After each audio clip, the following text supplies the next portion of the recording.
This is the Obscura Dossier, Episode 2, Web.io, Part 2.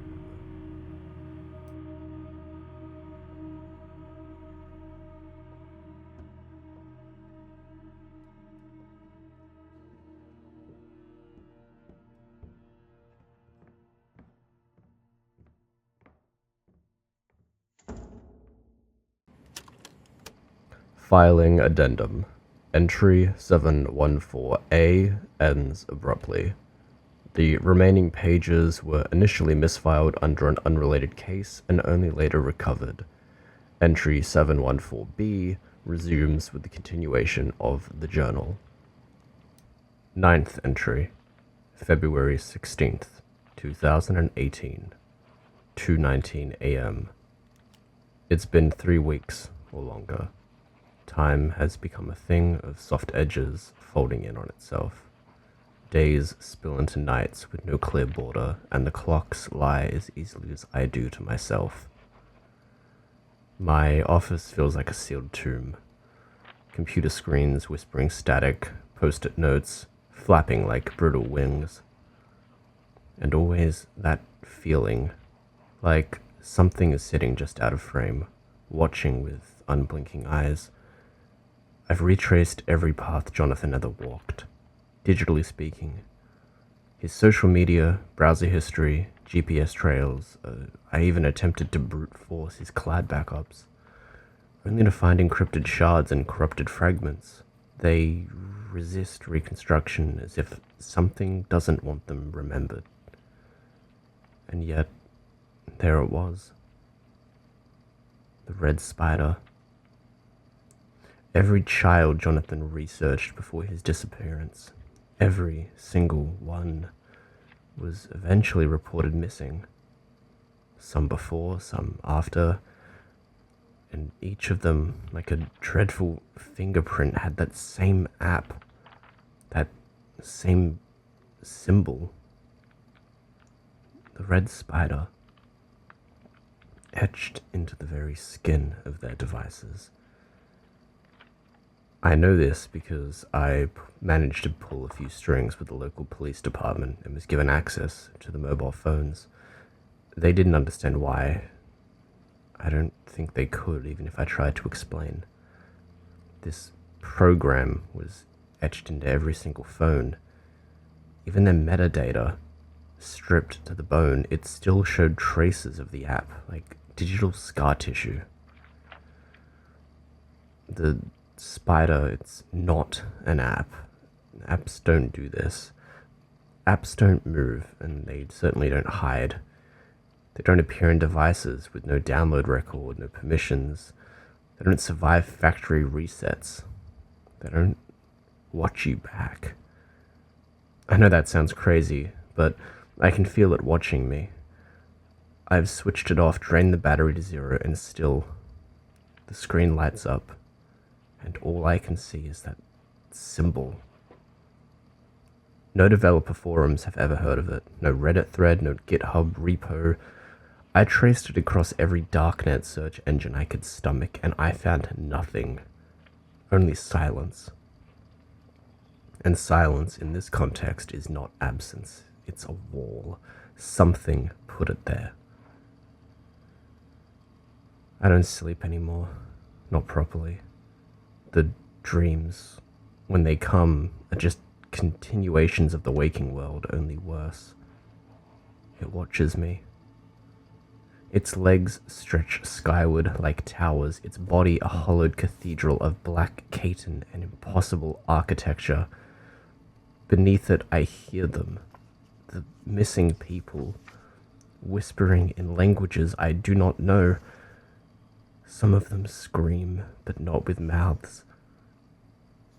The web, it's not a metaphor, it's a structure, a place. I have been there. Even in waking moments, I feel it wrapping around me. Thin strands of data, or silk, pulling at the corners of my perception. Messages flicker on my screen for less than a frame. The lights dim, even when there is no source. I see its shadow on the wall when no one is near. 10th entry, February 19th, 2018, 4:47 a.m. I unearthed the truth. Or maybe I dug up a lie that feels too true to be false. Jonathan, the subject of my obsession, the sole reason I tumbled down this rabbit hole, or more like a spider's nest, he is the reason I am here, and now the reason I have found it. My children's murderer. I can barely write these words. Even now, part of me screams denial, but the evidence is inescapable. Buried in a corrupted audio file from his cloud, one I finally reconstructed bite by bite. It wasn't a recording, it was a confession, a ritual. He spoke their names. Both of their names. He offered them, and this spider accepted. I remember the floor beneath me falling away. And I'm not sure it ever came back. Grief is familiar. This is something else. It's grief transfigured into desecration, a betrayal so total it rewrites my past. My memories of their laughter curdle into echoes of what he must have taken from them. And now my dreams are no longer mine. They belong to it. This entity, it's not just a creature, it's a concept, a structure. It is the blueprint behind nightmares, the architecture of loss. It eats guilt and innocence. It nests in the darkest confines of the web. Ironic that this entity resembling what we would call a spider exists in the biggest digital location known only as the web. But it is vast, cosmic, indifferent. It is not evil. Evil implies intention. This is worse. This is patterned malevolence, programmed into the folds of reality. In one dream, I stood within its web, a great geometric tangle of red light and screaming code. The children were there, suspended, still aware, trapped. They were tangled in code that looked like web, like in that movie with the green code and the bullet dodging. The name slips my mind, but it was like that, raining code full of symbols and numbers, but this was entirely engulfing these children, like how a spider spins webs around its prey upon feeding. And in the center of the web, Jonathan. He was smiling, eyes empty, face stretched too wide. He didn't speak. He didn't need to.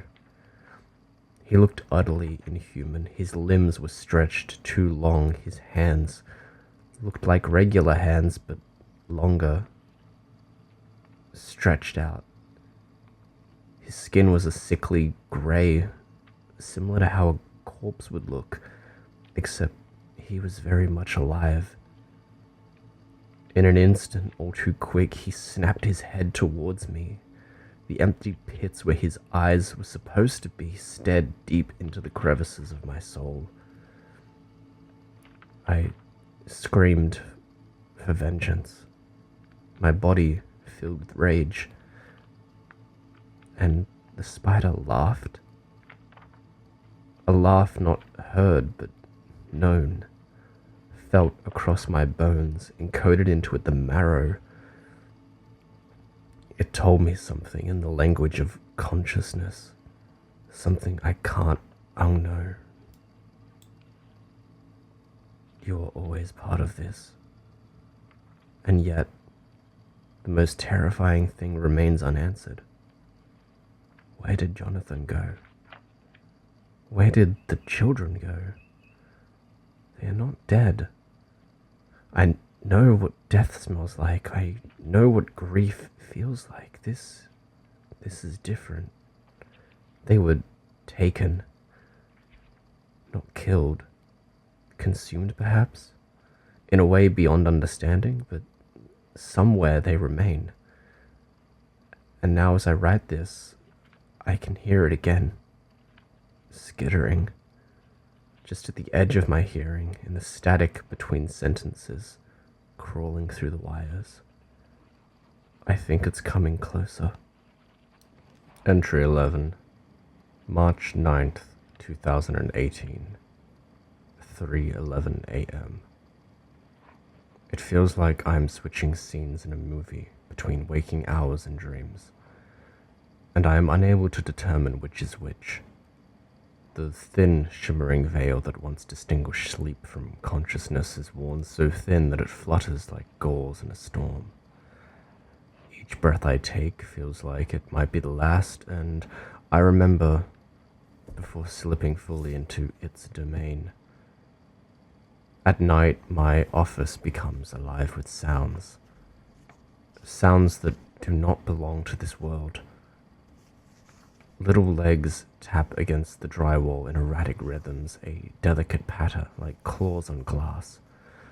The pattern is deliberate, like Morse code, a message, mockery. I simply cannot decipher it. I chase the sound sometimes, placing my ear to the cold plaster, only to feel a brief thrum, as if something on the other side is listening back. Then came last night's dream. I only know it was a dream because, as I write this, I realize that nothing that truly terrifying could possibly be real. If it were, then we are all doomed.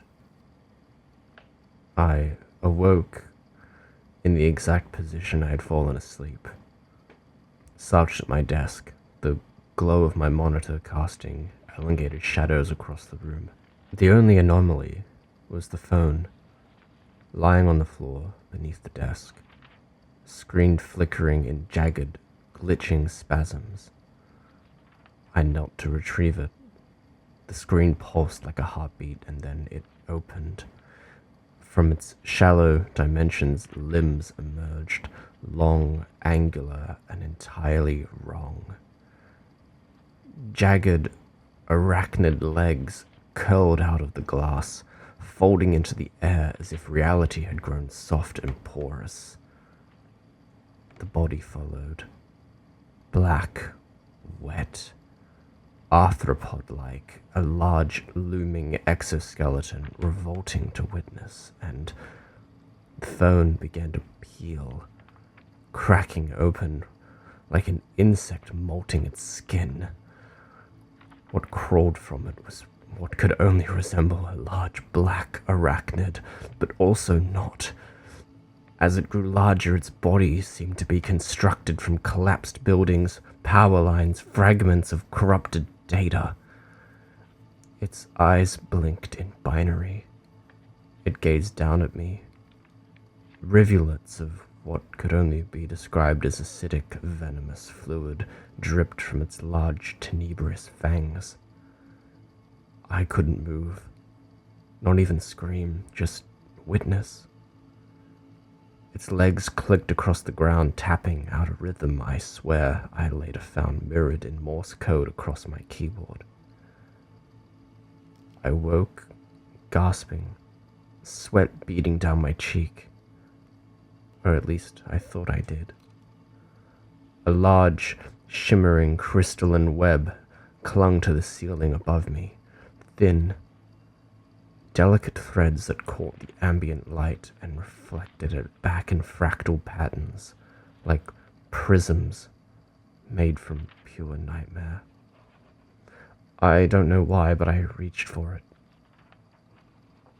Something unsettling about how perfect it looked, but equally terrifying. It was like being caught in a hypnotic trance, but as my fingers were to brush against it, it vanished. The room was empty once again, but I now know this thing is no longer confined to my dreams. It bleeds through the cracks, it waits. I don't think the program on the phone is simply just a program. It's a doorway that connects devices to something older than language, older than thought, something hungry, something that now knows me. Journal entry, March 15th, 2018, 2:56 a.m. I am writing this in a state of hallucinogenic dread. Whether this is drug-induced or merely the final stage of sleep deprivation, I cannot say. The dream I had, if it was even a dream, broke something. It began in Chicago. Familiar streets, paved in moonlight, but there were no people, no cars, only silence. And them. Children. Lined up along the sidewalks, motionless. Eyes blank, faces pale, expressionless. I recognized some of them from the missing persons posters, from headlines, from Jonathan's files. They watched me. They were waiting for something. I walked down this long, endless street, and as I walked, their numbers grew. A sea of lost children lined the empty cityscape. The air was too warm, gently so, mockingly so. It smelled faintly of iron and dust. The further I moved, the more distant screams began to fade. Low at first, like wind through alleyways, then rising. The screaming never stopped. It was not localized, it was ambient. It came from the walls, the pavement, the sky. Then the skyline cracked. And by cracked I mean just that. The sky itself had a crack in it. The sound that followed could only be closely described as thunder. But thunder could never match the sound this made. It was far worse. The type of sound you feel in your stomach. It vibrates through your entire body and echoes in your mind long after. What followed shook me to my core. A large shadow. No, not even a shadow. It was a void. A pit of nothing. It emerged above the Willis Tower, towering, impossible. Its body was an absence of light, its legs stretched outward, too many to count, shaped like branches of a great tree, like God had sketched a furious arachnid in rage across the sky, and the children who lined the streets turned their heads. Their heads moved in unison, tilting slowly upward. Their mouths opened, but no sound came from them, only more screaming, projected from nowhere and everywhere, reverberating inside my skull like sonar. I thought I woke up. My office, it felt normal, but in a moment quicker than I could realize, it was very much not normal. Annabelle, Charlotte, standing before me. How are they standing there? They died 5 years ago.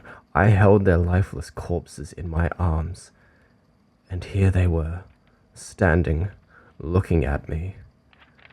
Their skin was the color of mourning doves, ashen and cold. Their eyes shimmered with glassy emptiness, void of expression, of soul.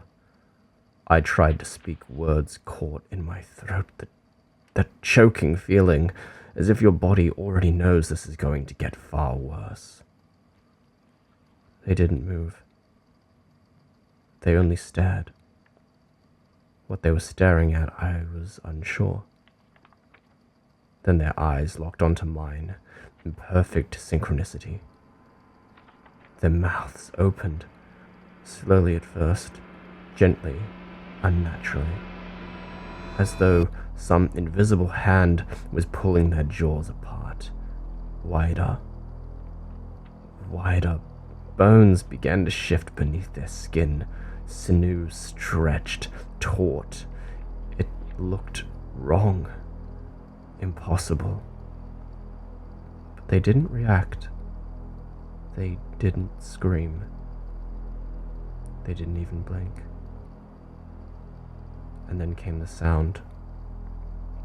A faint scratching, like something clawing from deep within. At first I thought it was coming from the walls, maybe mice, or the wind catching behind the old plaster. But no, it was closer, inside the room. Inside them. The sound grew louder, more deliberate, a soft, dry rasping, like fingernails dragging along the inside of a coffin. My eyes fixed on Charlotte's face, her lips began to twitch. Not from emotion, it was mechanical, twitchy, as though muscles were being pulled by unseen things.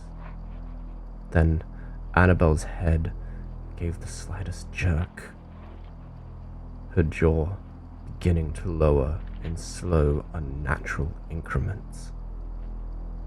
Then I saw it.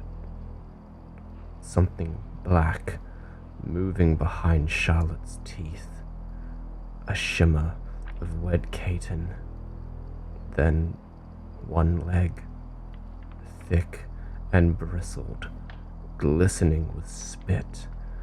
It reached blindly outward, curling over her lower lip, tapping along her chin, like it was testing the air. Then another leg, a third, each one moving with a kind of obscene slowness, deliberate, like it wasn't in any hurry. I watched, paralyzed, as the first spider dragged itself out, huge, bloated, too large to have possibly fit in such a small body. Its hairy abdomen scraped along her tongue, mandibles twitching, eyes glistening like drops of oil. It dropped soundlessly to the floor. Then another came, from Annabelle this time, legs pushing out like skeletal fingers through her cheeks, distorting her face in slow motion, her mouth opened wider, dislocated, distending without pain. They both remained still, completely still, eyes locked to mine, dead and vacant, as the spiders kept coming, dozens of them crawling in rhythm one after another. They spilled from their throats as if being born, soaked in mucus and blood. No hissing, no screeching, just the unbearable sound of hundreds of legs tapping across the floorboards. The scent of damp soil and rot filled the room, thick and sudden, like the earth had opened up beneath us. They didn't scream. Not once. They stood there, unmoving, mouths split open, far too wide, jaws unhinged like broken hinges on a rotting door. As the spiders kept coming, I don't know how long I sat there, transfixed, unable to look away. But at some point my breath turned shallow, then ragged. I began to shake, and then I screamed.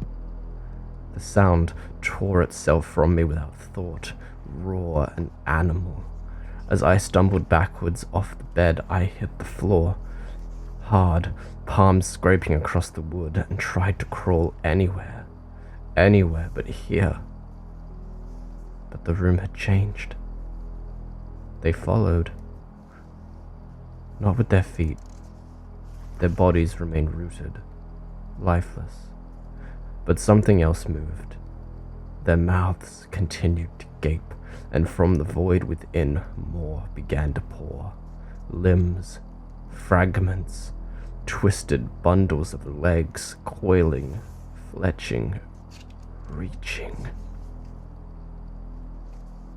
I watched in frozen disbelief as long, jointed spider limbs forced their way from Charlotte's eye sockets, pushing from inside her skull like something trying to wear her from the inside out. Annabelle's chest split, soundlessly, as hairy forms unfolded themselves from beneath her ribs. The floor vanished beneath a tide of skittering blackness. Hundreds, no, thousands of spiders poured across the boards, thick as oil, chittering, pulsing with purpose.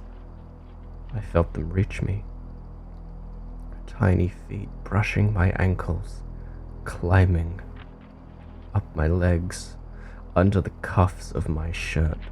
I could feel their weight inside my sleeves, the shifting of small bodies moving just beneath my skin, as if my veins came alive. I slapped at myself, clawed at my clothes, but they were already in. One crawled into my ear, its legs scraping along the cartilage, deeper and deeper, burrowing into the canal. I could hear its breath. Another slipped beneath my tongue. I opened my mouth to scream again, but choked instead. They were filling my throat, and that's when I felt it. Not just the crawling or the biting, but the digging. A sensation like hooks beneath my flesh. They weren't trying to eat me. They were trying to burrow.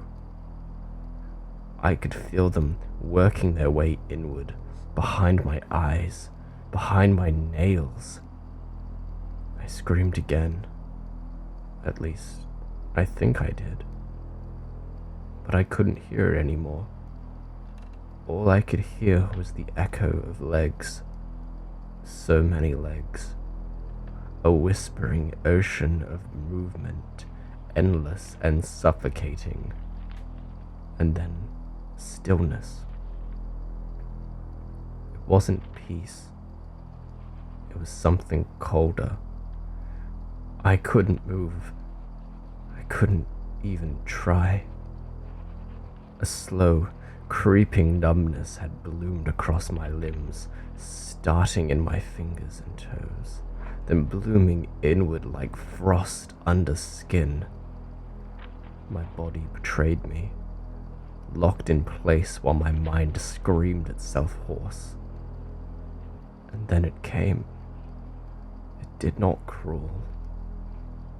It descended, lowered itself in utter silence on a single strand of thread, impossibly thin and impossibly long, woven not of silk but of something else, something ancient. It hung there before me, massive, still, watching. Its body was a cathedral of limbs layered in impossible patterns, and its face, God help me, its face was a cluster of golden eyes, thousands of them, each one glinting like a jewel held up to firelight. But they weren't empty. They weren't reflections. Each eye was a window, and in them I saw them, the missing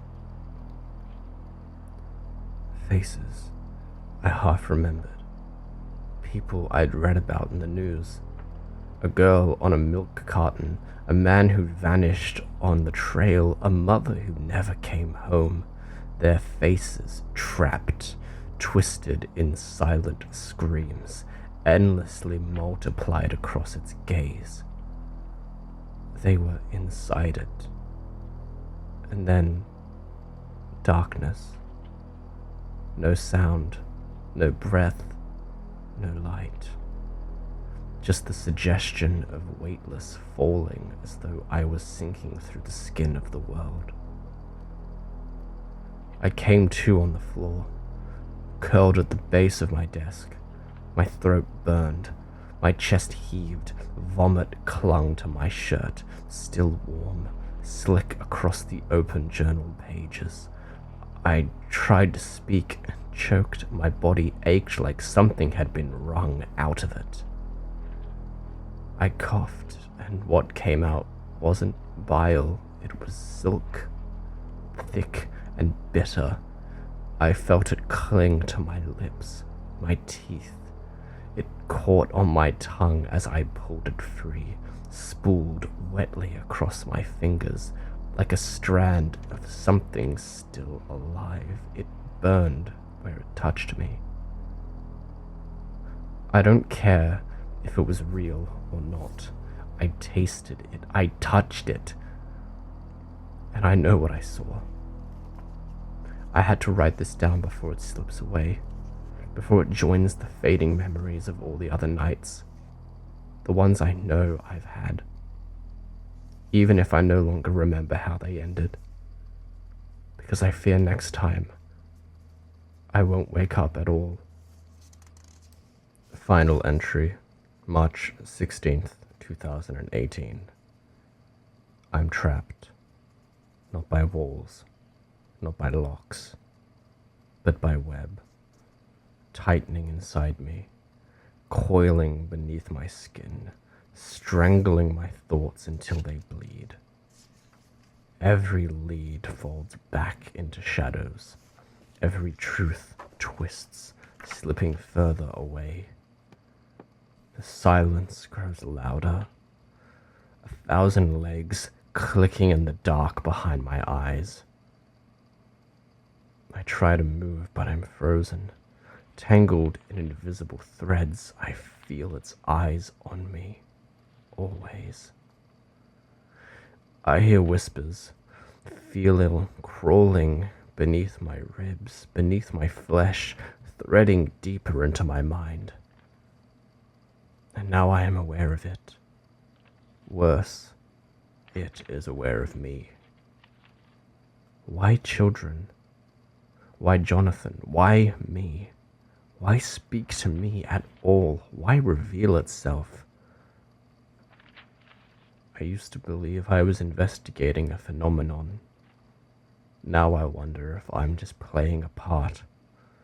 My actions guided by invisible threads from the very start. Perhaps I never had a choice. Perhaps none of us do. And all the while I've been staring at it.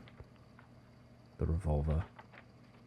I keep it in my top drawer, and since last night, I have been staring at it longer than I care to admit. Waiting. But what am I waiting for? A way out. It's the only thing left. End journal. First off, I want to point out that since the initial reporting period, several missing persons cases have been documented across the Greater London area. To date, no clear evidence links these disappearances to the so-called Spider application described in the recovered personal journals. Investigations into app stores, online archives, and digital forensic databases have failed to identify any platform resembling the described Red Spider app. While sporadic references to arachnid imagery appear in various fringe digital communities, often tied to conspiracy or occult symbolism, no verifiable connections to disappearances or known phenomena have been established. In parallel, a series of unsolved homicides have emerged in the United States, primarily along the East Coast, involving unexplained disappearances followed by the discovery of human remains under circumstances that remain ambiguous. No suspects have been apprehended, Of note, the lead investigator of these cases, Detective Marcus Hale, was dismissed following a psychological evaluation that revealed 2 victims were his own children. Hale's subsequent behavior was described as erratic, and his current location is unknown. Official records contain no trace of either Jonathan Whitman. The authenticity of these writings remain unverified and is treated with caution. While the detectives' accounts describe an arachnid entity and a pervasive digital curse, such claims are widely regarded within the department as manifestations of grief and possible alcoholism. Any correlation between these personal accounts and the documented cases remains speculative and unsubstantiated. Ongoing investigations continue, though no definitive linkages have yet been confirmed. Yet there is this unusual collection of letters at the very end and bottom of the last phrase, written in what I would assume to be blood. The phrase, "it watches," followed by what I could only crudely pronounce as Yavochinil. I don't know what that is, but reading it feels wrong. Case file U-714-Gamma Delta. Classification: Cognito hazard / biophoric entity. Status: inactive / unconfirmed. Priority: high. End recording.